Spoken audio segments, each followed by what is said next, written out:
మన రాజధాని సేకరణ చేయడానికి, భూములు సేకరణ చేయడానికి అనుమతించిందని చెప్పి రాశాడు, అమూలని రాశాడు. నాకు ఒకటే సమస్య, అంటే నేను ఏమంటానంటే రాజధానికి ఎంత భూమి కావాలి? నేను ఇప్పుడు హైదరాబాద్కి వెళ్ళాక నాకు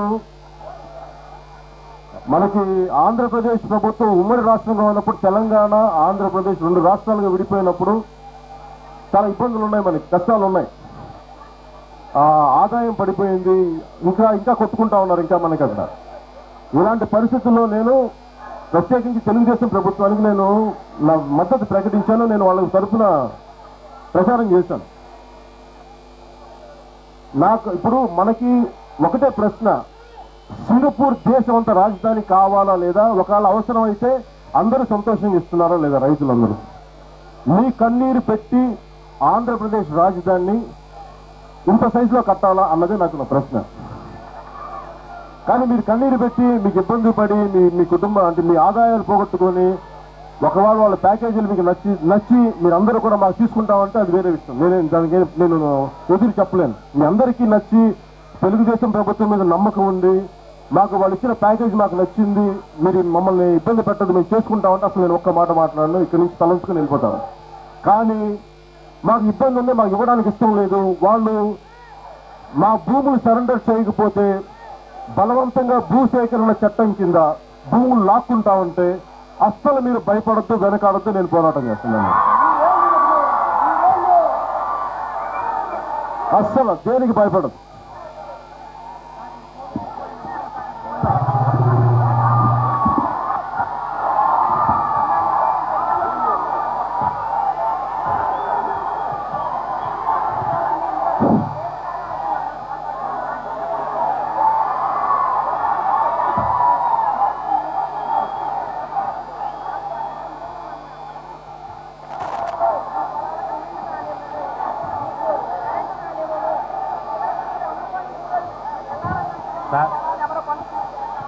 అలాగా ఒక నిమిషం చెప్పండి, మళ్ళీ చెప్పండి. నేను బేతపూడి రైతుని, నాకు 1 ఎకరం భూమి ఉంది, దానిని ఇవ్వటానికి మాకు ఇష్టం లేదు. 6 ఎకరం భూమి కూడా భూసేకరణ కింద తీసుకుంటామని బెదిరిస్తున్నారు. మంత్రి గవర్నమెంటే చెప్తుంది. నారాయణ గారు, పుల్లారావు గారు ఈ ఏరియాలో పర్యటించి ఈ చెప్తున్న మాటలు ఇవి.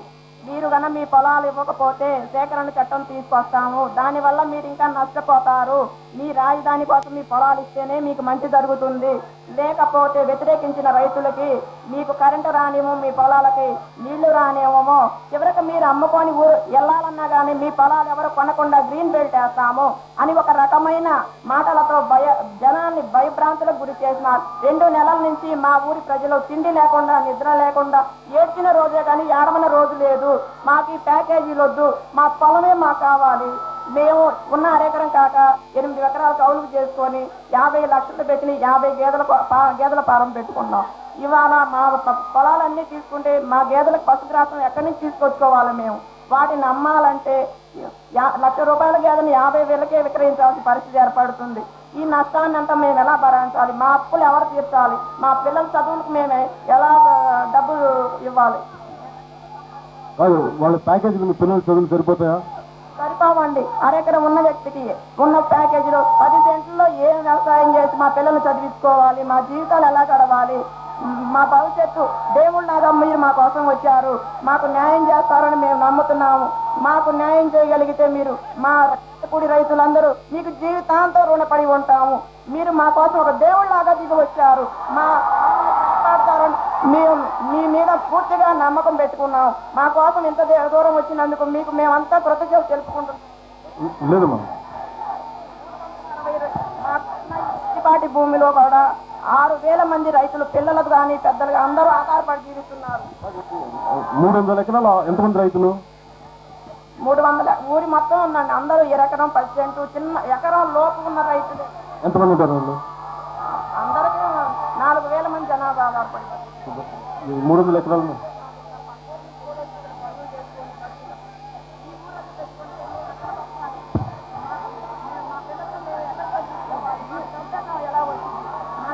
భాగమైపోతాయి. దయచేసి మా ఊరిని మినహాయించమని మా రైతులందరూ కోరుతున్నారు.